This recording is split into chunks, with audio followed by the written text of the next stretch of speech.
السلام عليكم ورحمة الله وبركاته. مرحبا بكم في لقاء جديد من أخبار الكرة في الماتش. الأهلي بيقابل تحدي كبير بكرة إن شاء الله في مباراة بورتو. التحدي الكبير ده للأسف الأهلي بيتحدى نفسه، بيتحدى بورتو وبيتحدى الجماهير الغضبانة وعايز يرضيها. وفي شغل جديد بيعمله المدرب خوسيه ريبيرو في التشكيل، وهنتكلم عن التشكيل كمان شوية. الأول، الإدارة أعلنت تمسكها بالمدرب خوسيه روبيرو لأن الفترة اللي كانت متاحة له فترة قصيرة جدا، حوالي أقل من 60 يوم بالحكم عليه. بالتالي إن أنا أجري وأتسرع ورا جمهور غاضب في أداء ماتش أو اتنين خسارة أو تعادل مش شغل احترافي.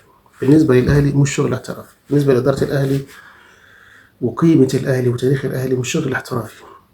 المدرب لازم ياخد فرصته بالكامل عشان أقدر أحكم عليه، على الأقل موسم كامل، بلاش موسم الدور الأول من الدوري الجاي. لكن إني أتسرع وأمشي ورا غضب الجمهور نتيجة أداء بيسموه أداء الشوط الواحد دلوقتي، مش مش حكم في احترافي. الانتقاد مشروع، انتقد التشكيل، انتقد أداء اللعيبة، انتقد تضييع الفرص، انتقد نقص عناصر ليه مش موجودة، أو ليش موجود ليه مش بيأدي كويس، انتقد. لكن التجريح مش مطلوب، التجريح في الوقت ده مش مطلوب لأنه ممكن يؤدي ويأثر على أداء اللاعب. فرق أمريكا الجنوبية يا إخواننا، فرق البرازيل وأمريكا الجنوبية عاملين أداء رائع وبتتحدى أندية أوروبا. الناس اللي بتتكلم على انه الناس دي اللي هي فرق جنوب افريقيا، امريكا الجنوبيه، البرازيل، فرق البرازيل والارجنتين، امريكا الجنوبيه بيلعبوا في اجواء قريبه ان ما كانتش هي نفسها الاجواء اللي بيلعبوا فيها في بلادهم، فده مساعدهم شويه. بص، اي حد يتحكم بفكره الاجواء والرطوبه والحر هي ممكن تاثر، بس لو أثرت هتأثر 5-10%. لكن في النهاية اللعيب المهاري مهاري والمدرب المهاري مهاري. يعني الفكرة كلها إيه؟ هي ممكن تساعد شوية، لكن الفريق اللي عنده لياقة وعنده مهارة وعنده خطط وبيلعب، حتى لو بيلعب تحت إيه هيشتغل وهينتج. فهم بصراحة داخلين في تحدي مع فرق أوروبا، ويعني النتائج اللي ظاهرة نتائج قوية جدا. يعني بيفوز على بطل أوروبا باريس سان جيرمان 1-0. فلامينجو بيفوز على تشيلسي 3-1. سبحان الله. وبيفوز على الترجي 2-0. بالميراس طبعا فاز على الاهلي 2-0. بوكا جونيور 2-2 مع بنفيكا. فلومينسي 0-0 مع بروسيا دورتموند. يعني فرق عامله نتائج قويه، وفعلا الفرق دي ناويه تدخل في دور ال16 والثمانية والمربع الذهبي وتنافس على البطولة، وده جميل. ان الموضوع الناس كلها بتتكلم على انه البطولة دي مش هتخرج من أندية أوروبا، ولكن الظاهر لنا وبالاستمتاع بالبطولة الجميلة دي ان فرق أمريكا الجنوبية داخلة بتنافس بجد على البطولة، مش جاية تهزر. الناس دي مش جاية تهزر، الناس دي مش جاية تعمل شوبينج، رغم ان فرق تانية عملت شوبينج. يعني النادي يوفنتوس خرج يعمل شوبينج، يعني لعيبته راحت تتفسح. يعني مانشستر سيتي لعيبته خرجت تعمل شوبينج وتتفسح. هل حد في بلاده منتقدهم قال لك رايحين رحله ترفيهيه ورايحين يتفسحوا؟ ما اعتقدش.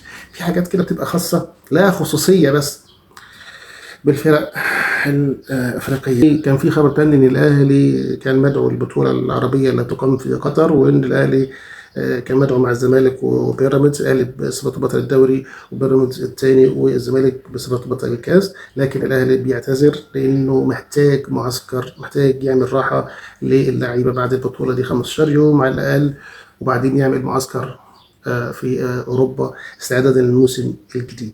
لان عمليه لحم البطولات دي والموسم مع بعضه بتهلك اللعيبه واهلكت الاهلي فعلا.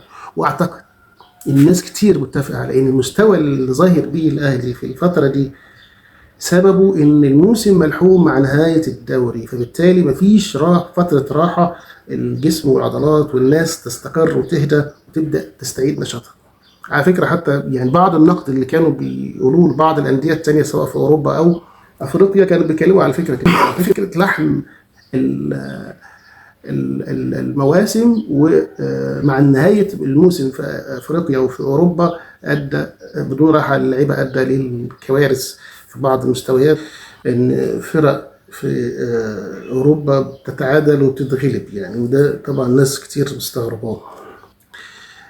كان في برضو خبر عن إن ريبيرو رغم إنه مبظهرش عليه شكله هادي، مبظهرش عليه إن هو شديد أو غيره، بيقول لك أظهر شدته في المران الأخير، وهدد اللعيبة إن مفيش مكان لأي حد متكاسل أو متقاعس عن أدائه في الملعب.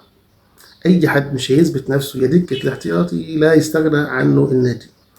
فشد على اللعيبة في الفترة اللي فاتت، وكان طالب مهاجم قوي صريح واثنين ظهير أيمن وظهير أيسر، زي ما الناس كانت طالبة ومستغربة موضوع الاثنين ظاهرين والاثنين ارتكاز دول الاجنحه بتاعت الاهلي اللي كان فيها مشكله في الماتشين اللي فاتوا دول.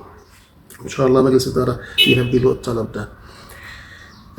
بحاول انه يظبط التشكيل ويشوف النواقص اللي عنده، لان في بعض المراكز حصل فيها غيابات. يعني انت عندك غيابات، عندك كام غيابات دلوقتي؟ عندك حوالي 4 غيابات. الاربع غيابات دول مؤثرين بشكل اساسي. يعني عندك امام عاشور وطاهر محمد طاهر واحمد نبيل كوكا بسبب الاصابه، ومروان عطيه بسبب الايقاف. الاربعه دول مؤثرين جدا في النادي، فبيحاول يعدل التشكيل بحيث يغطي غياب الاربعه دول، وان شاء الله الخير كتير في الاهلي، والبدلاء ما يقلوش عن الاساسيين ابدا، وان شاء الله يشرفونا في الماتش اللي جاي.